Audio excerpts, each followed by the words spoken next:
नमस्कार विद्यार्थी मित्रों, ओम एज्युकेशन चैनल में आपनु हार्दिक स्वागत है।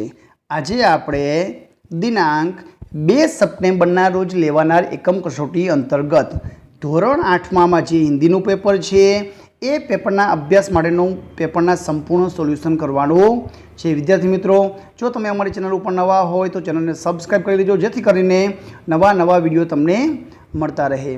चालो आपणे पेपरनु संपूर्ण सोल्यूशन करिए। प्रश्न नंबर 1 में आपने आपेलू है प्रश्नों के उत्तर संक्षिप्त में लिखिए। 6 मार्क में आपने कोईपण 3 प्रश्न है एनी जोड़ है तमने तमारा शिक्षक द्वारा लखावामां आवशे। चालो आपणे जोईए। पहलो प्रश्न है कवि किसे सबसे ताकत वाला मानते हैं, क्यों? तो जवाब आवशे कवि ईश्वर को सबसे ताकत वाला मानते हैं। ईश्वर सर्वशक्तिमान है, वह सब कुछ कर सकता है, वह जिसे चाहे उसे जीवन दे सकता है और जिसका चाहे उसका जीवन ले सकता है। वह हर आफत को दूर करने में समर्थ है, इसलिए कवि ईश्वर को सबसे अधिक ताकत वाला मानते हैं। आगे जोईए। बीजो प्रश्न है बुढ़ी अम्मा का क्रोध स्नेह में क्यों बदल गया? तो जवाब आवशे हामिद के चिमटा लाने पर अम्मा को दुख हुआ, उसे हामिद की ना समझी पर क्रोध भी आया।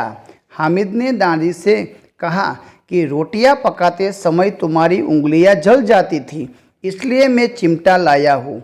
यह सुनकर बुढ़ी अम्मा का क्रोध स्नेह में बदल गया। हामिद के त्याग, सद्भाव और विवेक पर वह न्योछावर हो गई। आगे जोईए। तीजो प्रश्न है कि राष्ट्र के विकास में महिलाओं का क्या योगदान है? तो जवाब आवशे राष्ट्र विकास में महिलाओं की भूमिका पुरुषों के समान ही है। शैक्षिक और औद्योगिक प्रवृत्तियों में आज महिला बढ़ चढ़कर हिस्सा ले रही है। सशस्त्र सेनाओं में भी पुरुषों के समान ही महिलाओं की भी नियुक्ति होती है। देश की तीनों सेनाओं में पर्याप्त महिला अधिकारी है। सेना के लिए विभिन्न उपकरण बनाने में भी महिलाएं काम कर रही है। इस प्रकार राष्ट्र विकास में महिलाओं का बहुमूल्य योगदान है। एना पछीनो प्रश्न आप्यो छे प्रश्न नंबर 2 सूचना अनुसार उत्तर लिखिए।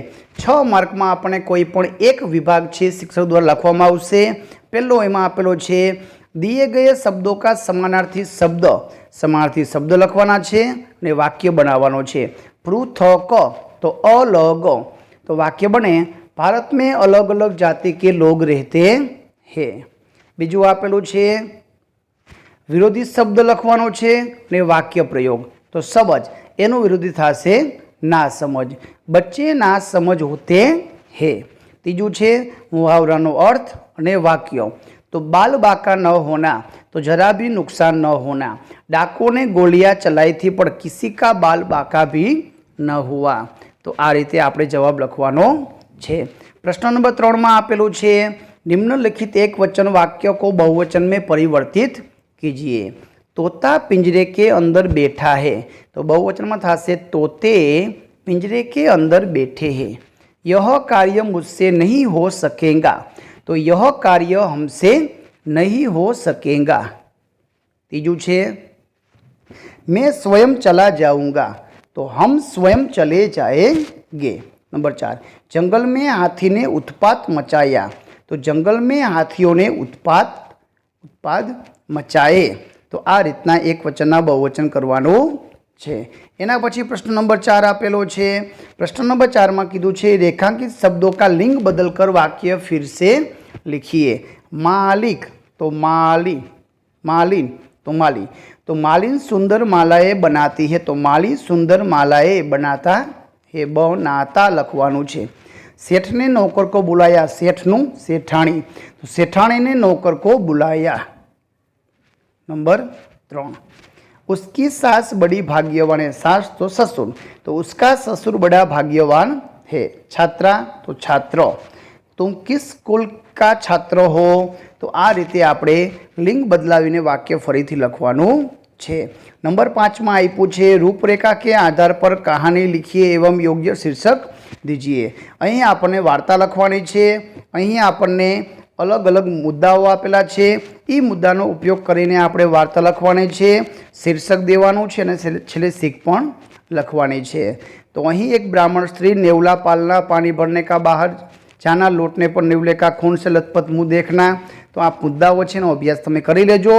तो जो वार्ता ने आपणे नाम शीर्षक आपी शकशुं अविचार का परिणाम। तो वार्ता आवशे, किसी गांव के बाहर स्वच्छ पानी का एक नाला बहता था। नाले में थोड़ी दूरी पर ही एक घर था। उसमें एक छोटा सा ब्राह्मण परिवार रहता था, ब्राह्मणी और एक बच्चा। ब्राह्मणी ने एक नेवला पाल रखा था। नेवला जितना हट्टा कट्टा था उतना ही स्वामी भक्त भी था। अगर જોઈએ तो एक दिन ब्राह्मणी नाले से पानी भरने के लिए बाहर गई। उसमें उसका छोटा बच्चा अकेला था, वह पालने में सो रहा था। ब्राह्मण ने नेवले को समझाया था कि वह बच्चे का ध्यान रखे। उसी समय एक सांप घर में घुस आया। वह पाल में सोए हुए बच्चे की ओर जाने लगा। नेवला सांप को देखते ही तेजी से दौड़ा और सांप पर टूट पड़ा। सांप को मारकर वह घर से बाहर आया।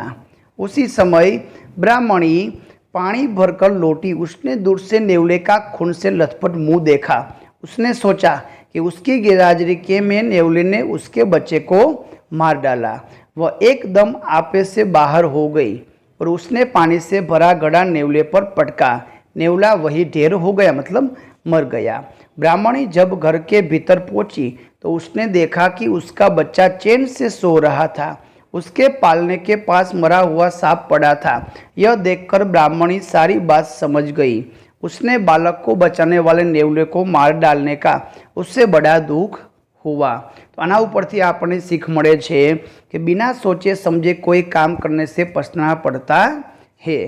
तो आ हतुं धोरण 8 विषय हिंदीना मोस्ट आईएमपी पेपरનું संपूर्ण सोल्यूशन। आवा बीजा पेपरना सोल्यूशन मेळववा अने प्रश्न बेंकना सोल्यूशन मेळववा अमारी चेनलने सब्सक्राइब करो। बाजुमां आपेલું बेल आइकन दबावो जेथी करीने नवा विडियो तमने मळता रहे। आभार, धन्यवाद।